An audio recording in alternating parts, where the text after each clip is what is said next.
మనం విజీ స్టేడియం మొత్తం అంతా కూడా క్లీన్ చేయటం జరుగుతుంది. స్వచ్ఛతా హీ భారత్ అనేది ప్రైమ్ మినిస్టర్ గారు నరేంద్ర మోదీ గారు ఫేవరెట్ ప్రోగ్రామ్ అన్నమాట. అలాగే మన ముఖ్యమంత్రి గారు చంద్రబాబు నాయుడు గారు కూడా స్వచ్ఛతా హీ భారత్ అనేది శ్రమ దానం అనేది మనం అందరం కూడా చేయాలనే ఉద్దేశంతో ఈ కార్యక్రమం అనేది గత కొన్ని రోజుల ముందు మొదలు పెట్టాం. అలాగే చూస్తుంటే రేపు మహాత్మా గాంధీ గారి పుట్టినరోజు సందర్భంగా మనం ఈ కార్యక్రమం కంటిన్యూ చేస్తూ ఉన్నాము.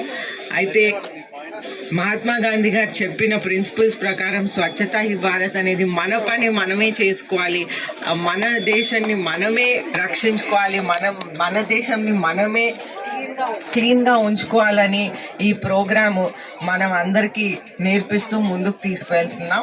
అయితే మనం చూస్తుంటే ఇక్కడ పిల్లలందరూ కూడా మీరు ఈ స్టేడియంని వినియోగించుకుంటున్నారు. అయితే చీపురు కూడా పట్టుకొని వచ్చేసారు వాళ్ళు ఈ స్టేడియంని క్లీన్ చేసుకోవటానికి.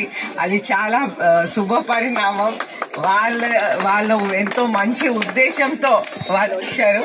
అయితే ఈ స్టేడియం కూడా మనం ఉత్సవాల ముందు క్లీన్ చేసి మనం అందరం కూడా మన స్టేడియంని మనమే చూసుకొని మనమే ఆటలాడదామనే ఉద్దేశంతో మనం ఇది చేయాలి.